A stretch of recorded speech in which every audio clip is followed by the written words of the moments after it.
د کتاب نوم څلور کپسول ارواپوهنه، لیکوال محمود کریمزاده، ژباړه نورالله سلطانزوی، غږ احسان الله جلالی. پر نفس باور یعنی څه؟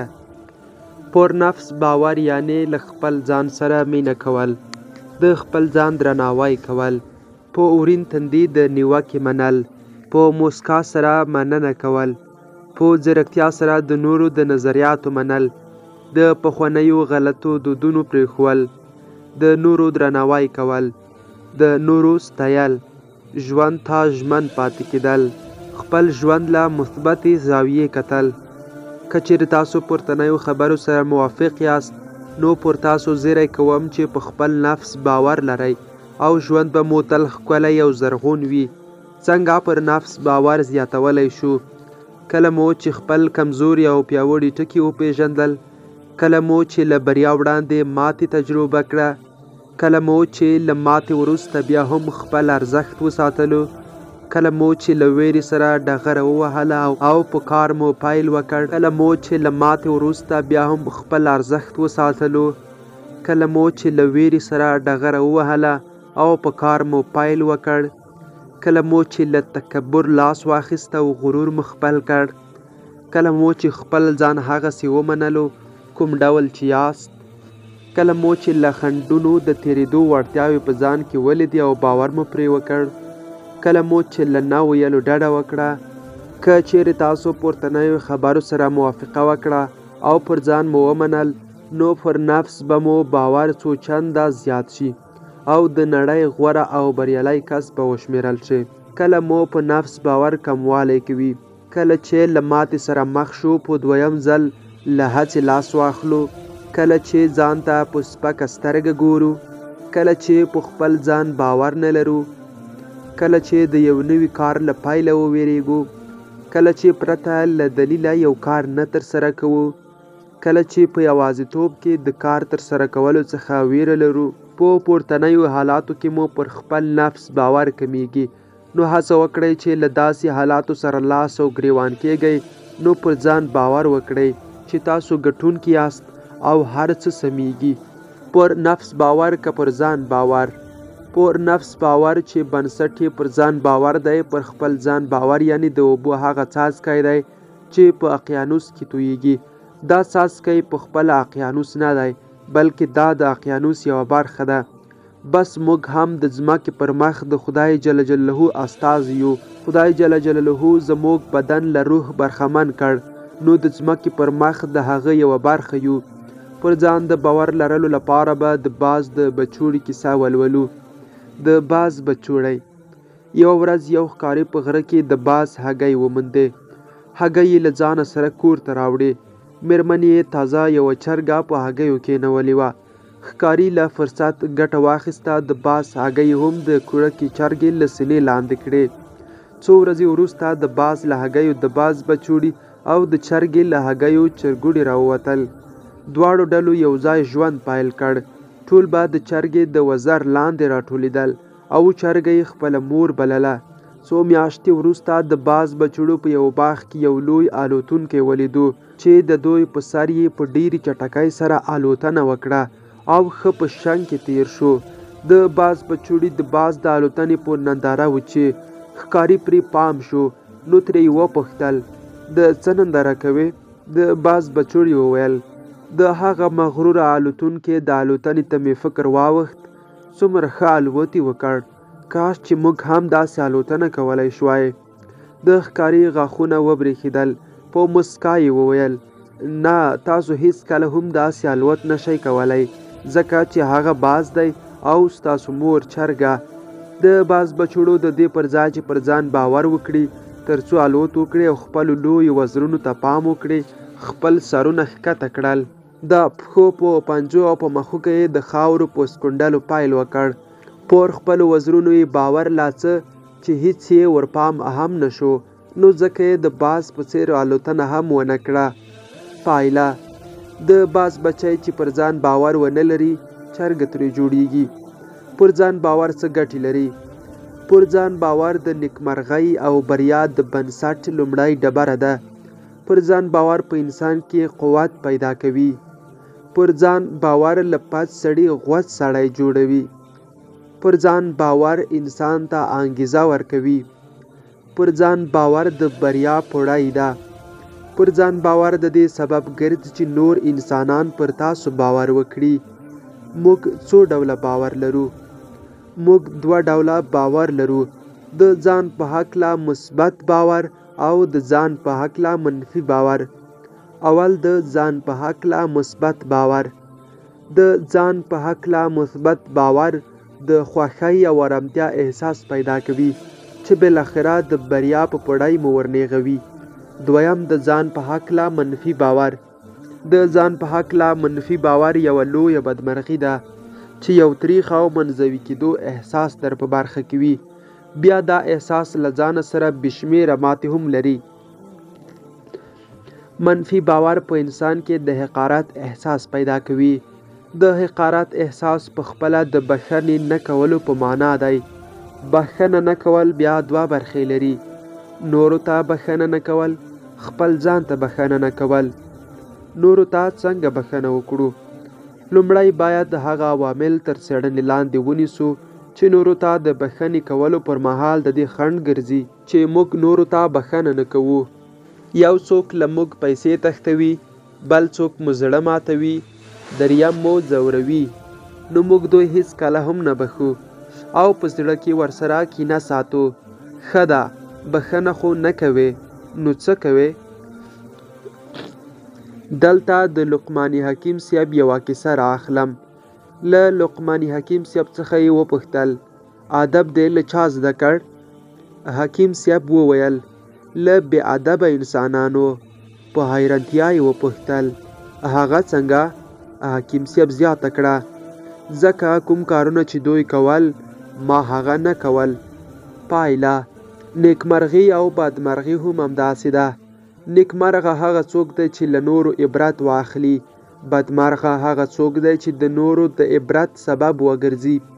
بس نو یو انسان په نړۍ کې بد ژوند اختیاروي تر څو موږ ته ووایي له ما عبرت واخلئ. حضرت علی کرم الله وجهه په دې باور دی چې هیڅ انسان نه بد دی او نه ښه، بلکې هر انسان یو رسالت په غاړه لري چې هغه د اعمالو مجموعه ده.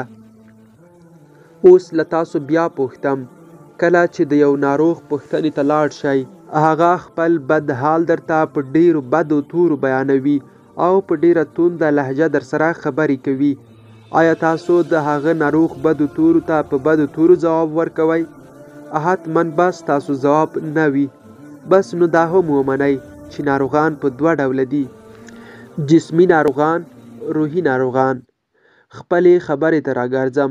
بس کله چې یو چا درنه پیسې وتښتولې، بل دې زړه مات کړ، دریم وځورولې او هر ډول دښمني در سره پیل کړه، وپوهیږه چې دوی ټول د جسمي ناروغانو په څیر روحي ناروغان دي. یو عالم وایي د ښه ژوند لپاره 2 خبرې هېرې کړه: اول هغه نیکۍ چې تاسو له نورو سره کړي، دویم هغه بدۍ چې نورو له تاسو سره کړي. خدای جل جلاله د الانعام سورت په 59 آیات کې فرمایي: د خدای جل جلاله له اجازې پرته د ونې یوه پاڼه هم له ونې نه رالویږي. انتوني رابنز د قرآني خبرې په تایید بیا داسې وایي: هیڅ پیښه په نړۍ کې په ناڅاپي نه پیښیږي. معاصر ارواپوه وین ډایر بیا داسې وایي: په دې کیهان کې هیڅ شی اتفاقي نه دی. ویلیام جیمز بیا بل څه وایي: هر کله چې په روحي درد اخته کېدلې، نو له ځان سره ووایه چې د دې درد تر شا حتما یو درس پټ دی. پایله: بس نو کله چې چا وځورولې، په لاندې 3 دلایلو له هغوی غچ مه اخلئ. اول: هیڅ شی اتفاقي نه دی. دویم: دې درد تر شا یو درس پروت دی. دریم: دا کس ناروغ دی، دعا ورته وکړه. بس اوس به مو یو څه زړه سپک شوی وي. بس نو له زړه مو کینه لرې کړئ او د غچ خبرې پرېږدئ، ځکه چې حضرت عیسی علیه السلام وایي: کینه د دې سبب ګرځي چې دعا مو د خدای جل جلاله په لوري نه ځي، د ډیرو جسمي ناروغیو سبب ګرځي، ستاسو روحي وده غوڅوي. اوشو بیا څه ښه وایي؟ هغه څوک چې نورو ته بښنه نه کوي، یعنی په تیر وخت پورې خپل ژوند تړي، او هغه څوک چې خپل ژوند په تیر وخت پورې تړي خپل اوس وخت بربادوي. همدارنګه ماکس ویل بیا د بښنې په هکله داسې وایي: نورو ته بښنه وکړه او تیر وخت خوشی کړه. دا په دې معنا دی چې تاسو د نورو او تیر وخت په وړاندې خپل غبرګون ته بدلون ورکړی دی. عجیبه نه ده؟ تر هغه چې ناروغ نشي څوک د ګلو ګېډۍ نه درته راوړي. تر هغه چې ونه ژاړې هیڅوک لاس در باندې نه کش کوي. تر هغه چې فریاد ونه کړې څوک دې خواته نه راځي. تر هغه چې د تللو اراده ونه کړې څوک دې راتلو ته نه راځي. او تر هغه چې مړ نشي څوک دې نه بخي. راځئ چې ژوندي په ژوندون وبخو. خپل ځان څنګه وبخو؟ لومړی به درڅخه وپوښتم، له خپل ځان خوښ یې که نه؟ که چیرې له خپل ځان خوښ وې نو خپل ځان دې بخلی دی، او که چیرې له خپل ځان خوښ نه یې نو دا په دې معنا دی چې تر اوسه موږ خپل ځان نه دی بخلی. ولې موږ خپل ځان نه بخو؟ د هغه تېروتنو له امله چې ځان نه بخو چې تر اوسه یې کوو. ښه ده، خو تېروتنه څه ده؟ د تېروتنې په هکله ویلیام جیمز داسې وایي: تېروتنه د تجربې مور ده. اوپرا وینفري مشهور ارواپوه په دې باور دی: زما په ژوند کې ستونزو شتون نه درلود. زه د اسمان ملکه نه یم. په رښتیا مې تېروتنې نه درلودې، بلکې ډېر ښکلي درسونه وو. اوشو بیا بل څه وایي: له خپلو تېروتنو مه وېرېږه. خمي د ژوند اړتیا ده. خمي باید وي تر څو ژوند ښکلی کړو. هر څومره چې ژوند ښکلی غواړې په همغه کچې تېروتنې وکړه، لیکن یوه تېروتنه دوه ځلې مه تکراروه. بیا جوزف مورفي د اوشو خبره دا رنګه بدرګه کوي: کله چې تېروتنه ونه کړې نو زده کړه نشي کولی، لیکن دا هم باید په یاد ولرئ چې ځینې تېروتنې انسان عمر بربادوي. ژان پیاژه بیا په دې باور دی: کله چې تېروتنه ونه کړئ نو دا په دې معنا دی چې تاسو 100% هڅه نه ده کړې. معاصر متفکر باتسي ویلیام وایي: د تېروتنې لپاره انسان او د بښنې لپاره خدای واوسه. توماس اډیسون بیا د اختراع له زاویې ورګوري: دا ټول اختراعات د انسان د تېروتنو څخه رامنځته شوي دي.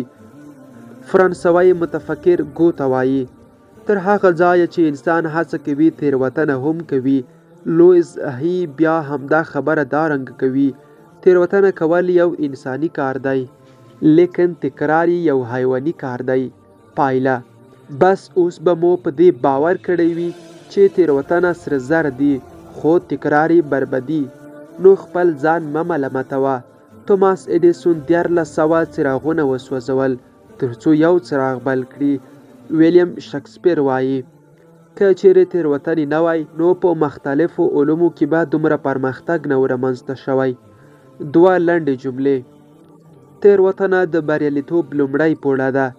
تېروتنه سره زر دي، خو تکرار یې خاورې. ولې تېروتنې په ماتې پای مومي او زموږ د ځور سبب هم ګرځي. اوس له تاسو بیا پوښتنه کوم: له ماتې سره څنګه مخ شو یا ماتې څنګه ومنو؟ وړاندې تر دې باید موږ ماتې وپېژنو. ستاسو په نظر ماتې یعنې څه؟ انتوني رابینز وایي: ماتې د بریا د نشتون په معنا نه ده، بلکې ماتې په بریا کې ځنډ دی. سر ایستلی ارواپوه جی هاریس بیا داسې وایي: ماتې یعنې د نن بایلونکی د سبا ګټونکی. یو بل سر ایستلی ارواپوه کارن اوهورنای داسې وایي: ماتې یا ماتیږي او یا ماتول کوي. دا ستاسو په همت پورې اړه لري. ارواپوهان هغه کسان دي چې ماتې خوري په دوه ډلو ویشي: اول هغه چې پرته له فکر عمل کوي، دویم هغه چې پرته له عمله فکر کوي. ماتې له ځان سره کوم زیانونه لري؟ زړورتیا له منځه وړي، مشخصې موخې له منځه وړي، لیوالتیا له منځه وړي، نظم او ترتیب له منځه وړي، کری نظم له منځه وړي، استوار عزم له منځه وړي، مثبت تحلیل له منځه وړي، اعتدال له منځه وړي، صبر له منځه وړي، له نورو سره مثبت تعامل له منځه وړي، صداقت له منځه وړي، نوی فکر له منځه وړي، باور له منځه وړي، د ماتې لومړی پوړی ویره ده. نو له همدې امله د ژوند په 7 برخو کې مه ویرېږه. له ماتې مه ویرېږه، له نیستۍ مه ویرېږه، له نیوکې مه ویرېږه، له مینې مه ویرېږه، له ناروغۍ مه ویرېږه، له زړښت مه ویرېږه، له مرګ مه ویرېږه. ویره زموږ له کمزورۍ ګټه اخلي تر څو زموږ دننه ژوند وکړي. بس نو لومړی باید خپل کمزوري ټکي وپېژنو. زموږ کمزوري ټکي په لاندې برخو کې رانغاړل شوي: د ځانګړې پوهې نه ترلاسه کول، دوهزړیتوب، د چارو په ترسره کولو کې خنډ او لټي، په ځان مینتوب، د خپلو تېروتنو پړه په بل چا اچول، له لومړۍ ماتې سره د مخامخ کېدو سره سم تسلیمېدل، هدف ته د رسېدو لپاره د لنډې لارې موندل، د باور په نوم څه نه لرل. حضرت علي کرم الله وجهه وایي: هغه څوک چې وویرېږي موخې ته نشي رسېدلی. حال آرین وایي: ماتې خوړل شرم نه ده، بلکې له ځایه نه پورته کېدل او ویرېدل شرم دی. یوه حیرانوونکې څېړنه: څو کاله وړاندې د ډاکټر رابرټ هولډن په نوم یو شخص په یوه تلویزیوني خپرونه کې د نیکمرغۍ ارواپوهنې لاندې 3 تنه هغه وګړي چې ستړیا یې لرله او ډیر خفه وټاکل. نوموړي غوښتل وپوهیږي چې په یوه لنډه موده کې دا 3 وګړي خوشحالولی شي او که نه. له دغو 3 خفه وګړو هر یو د پوهنتون د مسلکي استادانو په واسطه په ډیرو پرمختللو سیستمونو تر مطالعې لاندې ونیول شول تر څو د هغوی د مغز د فعالیت کچه معلومه کړي چې هغوی په دقیق ډول په ورځني ژوند کې څومره خوښي تجربه کوي. دا استادان څو میاشتې وروسته په دې وتوانېدل دا کچه اندازه کړي. دا وګړي په هغه کچه بې احساسه او ناراحته وو او د منلو وړ نه وه چې ډاکټر هولډن به دا 3 خفه وګړي خوښ کړي. لیکن ډاکټر له دې 3 خفه وګړو څخه په تلویزیوني خپرونه کې د 4 کارونو ترسره کول وغوښتل. اول: بدني تمرین ترسره کړئ او ورزش وکړئ. دویم: په شونډو مسکا خوره کړئ. دریم: له ځان د مثبتو افکارو ښودنه وکړئ. دریم: تیرې بریاوې په یاد راوړئ. کله چې د 3 خواشینو وګړو پورته 4 واړو کارونو په ترسره کولو یې پیل وکړ نو د وخت په تېرېدو سره یې پام وړ بدلونونه رامنځته شول. لومړی کپسول: د خپل ځان د روغتیا په موخه په ورځ کې لږ تر لږه 10 دقیقې ورزش وکړئ. څېړنو په اثبات رسولی دی چې بدني تمرین او ورزش د خفګان لپاره یو رښتینی درمل دی. د دغه کار په ترسره کولو سره په وینه کې د آدرنالین او د مورفین په څیر نور کیمیاوي مواد څڅېږي، یعنی ترشح کېږي چې د عضلاتو د نرمښت سبب ګرځي. په زړه پورې دا ده چې د نرمۍ دا احساس له ورزش کولو څخه څو ساعته وروسته هم ستاسو په بدن کې ژوند کوي. دویم کپسول: څېړنو په اثبات رسولی چې انسان حتی که په زور او مصنوعي توګه هم وي د روحیې د ښه والي او د غوره احساس سبب ګرځي. د بدني تمرین او ورزش کولو سره زموږ په بدن کې اندروفین پیدا کېږي چې د غوره احساس سبب ګرځي او همدارنګه مسکا سروتونین تولیدوي چې د خوښۍ راوړونکی هورمون دی او د خفګان ضد مادې په توګه عمل کوي. هر څوک د مسکا لپاره یو ځانګړی فورمول لري. ډیری وخت یو مطلب د ژوند د ملګري لپاره د مسکا وړ وي. مسکا څېره ښکلې کوي. زړورتیا هغه وخت معلومیږي کله چې د ستونزو او بدمرغیو پر مهال وخاندې. مسکا د خپل ځان او د نورو د روحیې د بدلولو تر ټولو اسانه لاره دی. بس نو دا شتمني له سهاره تر ماښامه وویشئ. په تاسو کې غوره هغه څوک دی چې له خپلو سره په مسکا مخامخ شي. انګریزي متل چې نرم ځواب غوسه له منځه وړي. په مسکا سره د مړي شونډې هم ښکلې ښکاري. نیکمرغه هغه څوک دی چې د ژوند له ستونزو سره په مسکا مخ کېږي. په ژړا سره نړۍ ته راغلی یې. داسې ژوند وکړه چې په مسکا سره له نړۍ لاړ شي. د مسکا لپاره د نورو توهین مه کوه. ډیری انسانان چې په اورین تندي خبرې کوي تر ټولو ډیر غمګین دي. مسکا تر ټولو غښتلې وسله ده. د علي بابا شرکت د کارکوونکو لوګو مسکا ده. سوله په مسکا پیلېږي. مسکا مو عمر اوږدوي. مسکا عمر کم ښایي. مسکا د بدن رګونه آزادوي چې دا په خپله روغتیا ته ګټه رسوي. مسکا د وینې کلسترول کموي. موسکا د سروتونین په نوم د خوښۍ هورمون ترشح کوي. موسکا مو د زړه ضربان کموي. موسکا د معدې ټپ له منځه وړي. موسکا د پوستکي ګونځې له منځه وړي. موسکا سره غاښونه ښکاري او مجبوریږئ چې خپل غاښونه پاک وساتئ. موسکا ستړیا له منځه وړي. موسکا په ټولو وګړو کې مثبت اغیز کوي. موسکا په ټول بدن ښه اغیز لري. موسکا د انسان تر ټولو غوره ډاکټر دی. چارلی چپلین وایي که چیرې خوښ وې نو ورو وخانده تر څو غم راویښ نشي او که چیرې خفه وې نو ورو وژړه تر څو خوښي ناهیلې نشي. افلاطون. له افلاطون یې وپوښتل هیڅکله نه خواشینی کیږي ولې؟ تل خوښ وي او خاندې. افلاطون وویل هیڅ وخت زړه په هغو شیانو پسې نه تړم چې نه پاتې کیږي. مننه. کله چې د هرې موسکا څخه وروسته له خدای جل جلاله مننه نه کوې نو د هرې اوښکې تویولو څخه وروسته خدای جل جلاله ته ګیله هم مه کوه. نن شپه ځکه وخندېدم چې غمونه زیات وو نو کوم یو یې وژاړم؟ د ښځې ژړا. که چیرې د یوې ښځې د ژړا سبب وګرځېدې نو ډېر پام وکړه ځکه چې خدای جل جلاله د هغې اوښکې هم شمیري.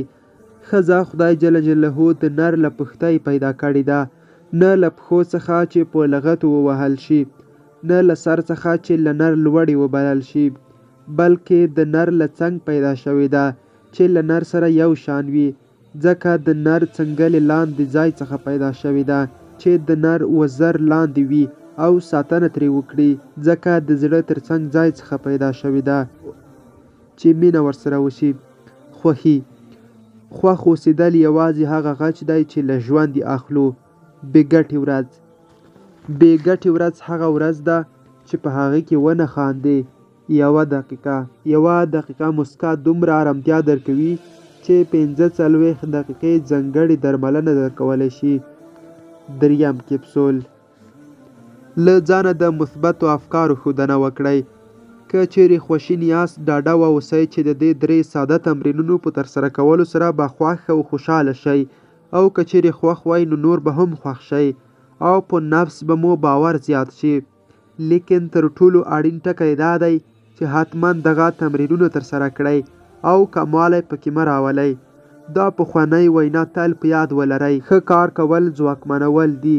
د تمریناتو پر سره کولو کې مې ټینګار دا دی هغه زیات شمیر وګړي چې له ما سره په ورکشاپونو او سیمینارونو کې ګډون کوي په نفس د باور له کموالي سر ټکوي او وایي چې په نفس باور کې مې کوم بدلونونه نه دي راغلي، او کله چې له هغوی څخه په لومړۍ پوښتنه کې وپوښتم د تمرین د ترسره کولو یا نه ترسره کولو په هکله ځواب یې منفي وي، او دې ته مې پام کېږي چې د تمریناتو ساده‌توب هغوی غولوي یا تصمیم یې نیولی دی چې تمرین نه ترسره کوم.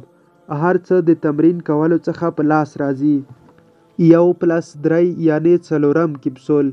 4 ټکی چې په نفس د باور زیاتوالي کې ځانګړی عمل ترسره کوي د خپلو تیرو بریاوو په یاد راوړل دي. د تیرو بریاوو په یاد راوړل. د سرو زرو قانون وایي د هر څه په هکله چې فکر کوئ همغه کیږئ.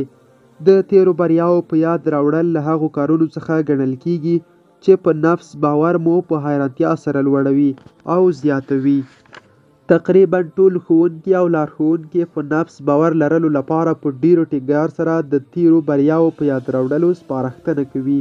ما په خپله څو کاله وړاندې په دې ډیر باور نه لرلو او ویل مې زه غواړم چې راتلونکي کې بریا ترلاسه کړم، په نفس باور ولرم او د تیرو بریاوو په یاد راوړل به څه ګټه ولري. له همدې امله مې په همدې برخه کې ډیره مطالعه وکړه او دا طریقې مې په خپلو زده کړیالانو وازمایلې. یو وخت مې له هغه زده کړیال د تیرو بریاوو په یاد راوړل وغوښتل چې حالت یې ډیر بد و، لیکن زده کړیال دفاعي حالت غوره کړ او ویې ویل زه هیڅ بریا نه لرم نو څه په یاد راوړم. د بحث د اوږدولو لپاره مې ورسره ملګرتیا وکړه او دې ته مې پام شو چې حالت یې ورو ورو ښه کیږي.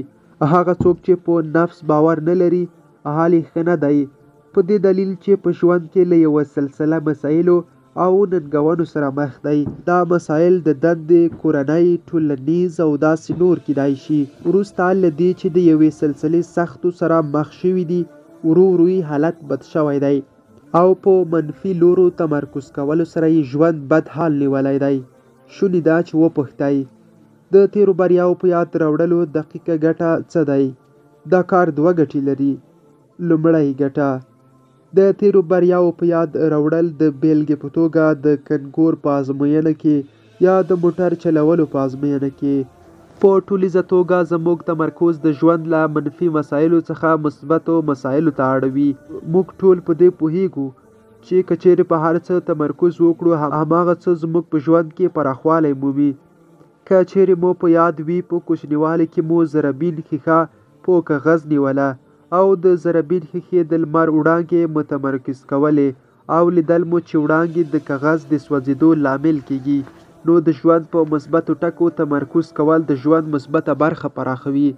دویمه ګټه: زموږ د مغز د لیمبیک سیستم لپاره د بیلګې اخیستل دي. زموږ په مغز کې یوه برخه د لیمبیک په نوم یادیږي چې دنده یې کاپي کول دي او د بیلګې اخیستل دي. کله چې موږ په تیرو بریاو تمرکز وکړو او دې کار ته ادامه ورکړو، نو د لیمبیک سیستم د بیلګې اخیستل پیلوي او پایله اخلي چې په تیر وخت کې مې ډېرې بریاوې ترلاسه کړي دي، نو په راتلونکي کې هم دا کار زما لپاره د قدر وړ دی او په همدې ساده‌توب سره ډېرې بریاوې ترلاسه کولی شم. په زړه پورې ټکی دا دی چې که چیرې ځان ونه ساتو او مثبتو ټکو پر ځای مو پر منفي ټکو تمرکز وکړو، په دې حالت کې د لیمبیک سیستم زموږ په زیان لاس پکارېږي او پایله اخلي چې په تیر وخت کې مو هم ماتې خوړلې وه او منفي ټکي مو ډېر لرل، نو طبیعي خبره ده چې په راتلونکي کې هم ماتې خورم او ډېر منفي ټکي جذبوم. په همدې دلیل زموږ لپاره انګېزه نه پاتې کیږي او په نفس مو باور تیت پرک کیږي. جیم ران داسې وایي: یوه بد اخلاقه څېره نړۍ ته په دې بڼه نه ده راغلې، بلکې د منفي تفکراتو په اغیزه دې څېرې دا بڼه خپله کړې ده. د تیرو بریاو په یاد راوړلو لپاره غوره وخت: لومړی 5 دقیقې سهار چې کله له خوبه راپاڅېدلې، پرته له ځنډه تیرې بریاوې مو په یاد راوړئ. دویمې 5 دقیقې د شپې لخوا له ویده کېدو وړاندې تیرې بریاوې مو په یاد راوړئ. په دې 2 وختونو کې زموږ پټ ضمیر باور منونکی وي، باور کوي او مني چې سربیره پر دې ننګونې او مسایل چې وجود ولري، بیا هم په ژوند کې یو بریالی شخص یم او د بریا د تفکر عادت په خپل ځان کې روزم او وده ورکوم. دا تمرین د ورځې په هر وخت کې ترسره کولی شئ. د دې تمرین په ترسره کولو کې اړین ټکی دا دی چې حتما دا تمرکز د 1 میاشتې لپاره هر ورځ ترسره کړئ.